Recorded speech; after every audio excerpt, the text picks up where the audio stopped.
wanted to talk a little bit about the law of insolvency in South Africa and what happens when one is supposed to go through the processes of application and the kinds of application or relief and remedies available to each and every affected party.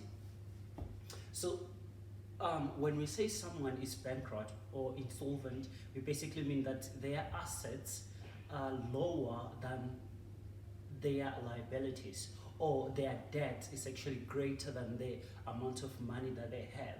So as a result, they are not able to pay back the creditors or the people that they owe money to, and that is why they are declared an insolvent part. So in South Africa, we can apply for an administration order in terms of Section 74 of the Magistrates Court. We can apply for a debt review. So a debt review is a restructuring process. So basically what happens is, if I owe, let's say, 3 banks 300 per month that I'm supposed to, I could be owing a large amount, let me say 10,000 to each and every one of them, that's 30,000, right? And then we have an agreement that I'll pay 300 each and every month to one of them. And then it goes to a point that I'm unable to pay those 300s that I was supposed to be paying to the creditors. So what happens with the restructuring process or the debt review is that if I have only 300, I cannot automatically benefit a single creditor. What should happen with restructuring is that we have to reach some sort of an agreement with the creditors to say, okay, I'm willing to pay you your money, but I'm going through some financial hardships, and the only money I have at my disposal is 300, and there's 3 of you, meaning you can get 100, 100, 100, and then we're going to extend the period in order to ensure that you get all your monies back. Yes, that's debt review. You can apply for novation. For novation, it's basically where, per se, you bought a BMW 7 Series. Let's say it's 1.2 million, and there's some fees there that's about 10,000 and all that. So you paid most of the amount. Let's say you paid exactly 1.2 million and only left or any amount due to the creditors, it's the 10,000. You can talk to them, ask for debt forgiveness, considering that you paid the large sum amount of the 1.2 million. They might really be considerate to your financial situation and say, you know what, we're going to forgive your debt. You can take your car, it's fully yours, and the suspensive clause is lifted. You now own the car. There's no need to pay the 10,000 anymore. So there's also a process of voluntary surrender.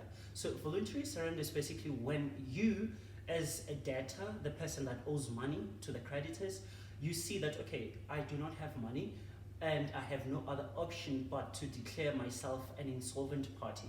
So you make an application, but before you make an application, you must go through the process of publication. So the publication or the notice to the creditors or any interested party is made in the government gazette, a local newspaper, and you inform all the parties that you want to declare yourself insolvent because of your financial hardships.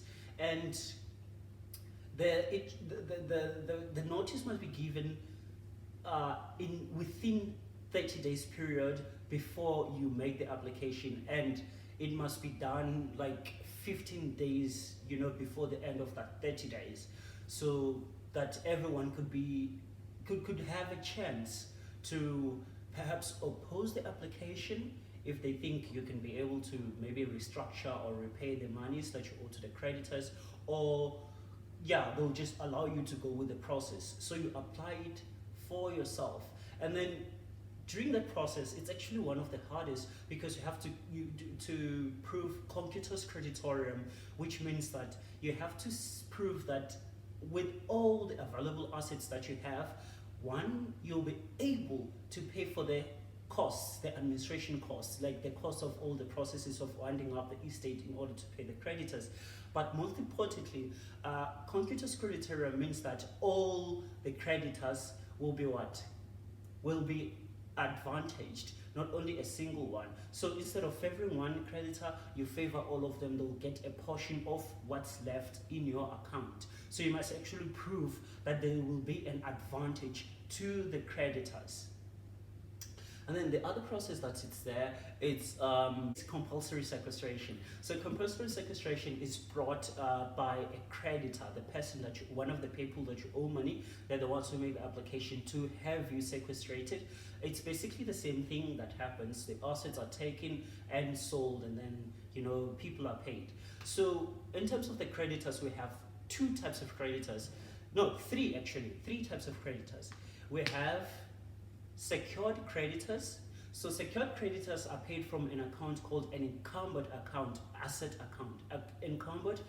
account. That's where the secured creditors have some sort of security attached to your loan. They say you requested a loan of $1 million, and then you put your car or your house as security. So when that house that was used to secure the loan is sold, the first amount of that house goes to that particular secured creditor. And then we have next we have preferential account preferent creditors. So preferent creditors are actually one of those statutory provisions that actually protect certain individuals, per se SARS, municipalities, or where you have like your funeral debts or expenses and all that. So that comes as what? Your preferent creditors. That's in terms of the law that they are preferred, your municipality, your SARS and all that. And then we have the free residue. So in the free residue is where if there's any money that's left in the encumbered account after all the creditors have been paid, remember the creditors cannot in any way get their full amount. They could be owed perhaps like 10,000, and whatever that was sold was worth 20,000. They cannot be given 10,000. They'll be maybe given 9,500, and the rest that remains goes to the free residue account. So in the free residue account, that's where we have concurrent creditors. Those are the creditors without security, and that's where they are paid. That's where they receive their money from. So yeah, that's just a little that I wanted to share. But traditionally, the law of insolvency has been about protecting the rights of creditors, the people that you owe money, that will have the right to claim all this money. So this is still the position in South Africa. It's more about protecting the creditors as opposed to you as a debtor. So the discharge is actually a consequence. It's not really an intended position that happens. It's just a consequence of a process that was meant to actually benefit the creditors. Yeah, that's all from me, guys. You have a good evening or day or wherever you are in the world. Cheers. Quick disclaimer. At the time of making this video in 2019, the position of insolvency law in South Africa had remained traditional in that its purpose has always been to benefit creditors. However, same year in 2019, the legislature amended the National Credit Act, and with it came a lot of exciting changes, and finally, a conclusive position for NINA debtors, or also known as no income, no assets debtors. Thank you for watching. Until next time when I make a follow-up video on the amendments of the National Credit Act. Please like, comment and subscribe. Cheers.